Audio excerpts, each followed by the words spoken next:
بسم الله الرحمن الرحيم. اللهم صل على سيدنا ومولانا محمد وبارك وسلم وصلى الله عليه وعلى آله وصحبه أجمعين. ہمارے سبق کا سلسلہ جاری تھا. پہلے سبق میں نے یہ بات بتائی تھی کہ نورانی قاعدہ یہ 3 اسباق پر مشتمل ہیں. پہلا سبق اداء حروف باعتبار اسماء حروف، یعنی ان 29 حروف کے ناموں کو صحیح یاد کرنا. کل کے سبق میں نے سارے 29 حروف کے نام بتائے تھے. آج کے سبق میں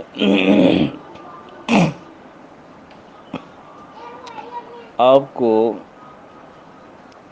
ان 29 حروف میں کچھ ایسے متشابہ جو ایک دوسرے کے قریب مخرج حروف ہیں وہ آپ کو سمجھائے جائیں گے تاکہ آپ کے حروف میں غلطی نہ رہے. آپ دیکھتے رہیں گے کہ الف سے جب آپ نے شروع کیا الف با تا، یہاں ایک لفظ ہے تا، حرف ہے. اس کے ساتھ ایک اور حرف آ رہا ہے اسی آواز کا آگے جا کر قا. اس کے لیے قاعدہ کیا ہے؟ تا کو پر کے طا بنائیں.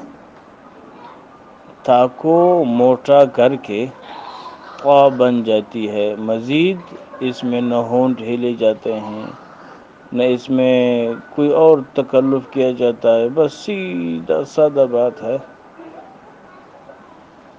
الف با تا. اب تا کو پر کرو. تا قا تا قا. اب یہاں اس طرح ہونٹوں کو گول کرنا تو. اب دیکھو پھر طا غلط ہو جاتا ہے. اب جب ہم آواز کو موٹا کرنا چاہتے ہیں، آواز کو موٹا کرنے کا مطلب کیا ہے، یہ بات ذہن میں رکھنے کی ہے. بھائی دیکھو، ایک ہے کھلا آواز یعنی پتلا آواز. جو ہم آپس میں ایک دوسرے سے بات چیت کرتے ہیں تو یہ پتلے آواز میں ہے. اب میں فرض کرے آواز کو موٹا کرنا چاہتا ہوں، یہی بول رہا ہوں آپ کے ساتھ.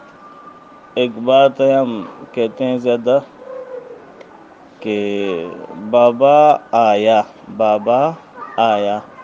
اب اس کو موٹا کرو، صرف زبان کے پچھلے حصے کو حلق کی طرف لے جا کر کے یہ خود بہت موٹا ہو رہا ہے. بابا آیا. اب دیکھو اس میں ہونٹ ہلانے کوئی اور تکلیف کرنے کی ضرورت نہیں ہے، بس اتنی سی بات ہے. تا کو پر کرنے کے لیے صرف زبان کے پچھلے حصے کو حلق کی طرف کھینچا. تا قا تا قا. تو طا کے اندر ہونٹ ہلانا، ہونٹ گول کرنا یہ منع ہے. یہ طا پھر طا نہیں رہتی، غلط ہے. اس کے ساتھ اب آگے بڑھتے ہیں. ہا خا دال ذال ذال. ذال کے بھی مشابہ ایک حرف ہے ذال. اس کو اب زبر دے تو ذا بنتا ہے، ذا. اسی ذال کو پر کے وا بنائیں. یہ قاعدہ ہے، ذہن میں رکھنا.